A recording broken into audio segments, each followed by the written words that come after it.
کەشوەوە سارد و باراناویە بۆ تاشینی قژی دەچێتە سەر تاشخانە پاش لابردنی تاڵەکانی قژی بۆ ماوەیەک لەسەر قەرەوێڵەی نەخۆشخانە پاڵ دەکەوێت.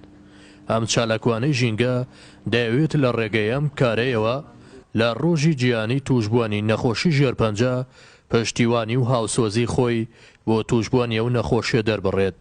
هاوکاتە و پەیامە بە هاوڵاتیان بدات کە پیسبوونی ژینگە یەکەم هۆکاری توشبوون بە نەخۆشی ژێرپەنجەیە.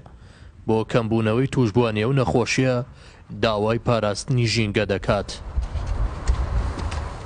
بە پێی نوێترین توێژینەوە کە لە جیهاندا ئەنجام دراوە یەکەم هۆکار بۆ توشبوون بە نەخۆشی شێرپەنجە پیسبوونی ژینگەیە، چونکە تا ئەم ڕۆژ دەستدرێژیەکان بۆ سەر ڕەگەزە ژینگەیەکانی ئاو هاو خاک بەردەوامیان هەبووە.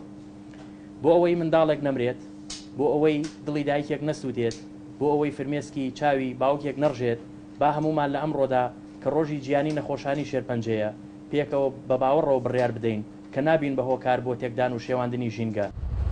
پاش لابردنی تاڵەکانی قژی و چوونی بۆ نەخۆشخانە ئەو چالاکوانەی بواری ژینگە دەچێتە شوێنە گشتیەکانی دەربەندی خان بە بەخشینی گوڵی سروشتی و لێدانی قرتێلەی پەمەیی لە لاقەدی هاوڵاتیان کە هێمای نەخۆشی ژێرپەنجەیە پەیامە ژینگەیەکان بۆ پاراستنی ژینگە بە گوێی هاوڵاتیان دەگەیەنێت.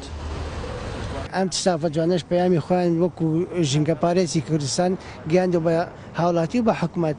داواکاری منەوەیەکەوە هاوڵاتیان ژینگە بپارێزن، چونکە ژینگە هۆکاری سەرەکیە بۆ بڵاوبوونەوەی نەخۆشی هەموو نەخۆشیێک. داواکارم لە حکوومەتیشکەوە ئاورێک لە ئەم نەخۆشانە باتەوە و ئیشی کاری خۆی بکات بەڕێکوپێکی. پاراستنی ژینگە ئەرک لە ئەستۆی هەموو لایەکە، لە ئەستۆی خەڵکە و لە ئەستۆی حکوومەتە. بەشێکی لە ئەستۆی حکوومەتە بێ جێبەجێ بکە، بەشێکی لە ئەستۆی خەڵکە بێ جێبەجێ بکە، کەواتە بە هەردووکیان و تەواوکاریەکەن. ئەگەر هەردووکیان ئەم تەواوکاریە تەواوکەن خەڵکی کەمترین شێرپەنجەی ئەبێت.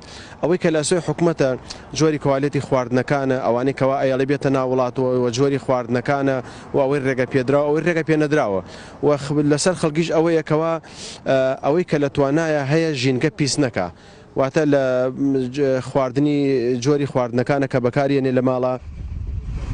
سەروەر مەحەمەد 7 ساڵە وەکو چالاکوانی بواری ژینگە کار بۆ پاراستنی ژینگە دەکات.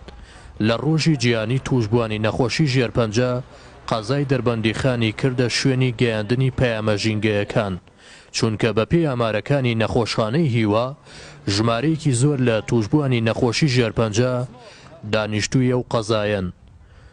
باڤێڵ عەبدوڕحمان کێنن، دەربەندی خان.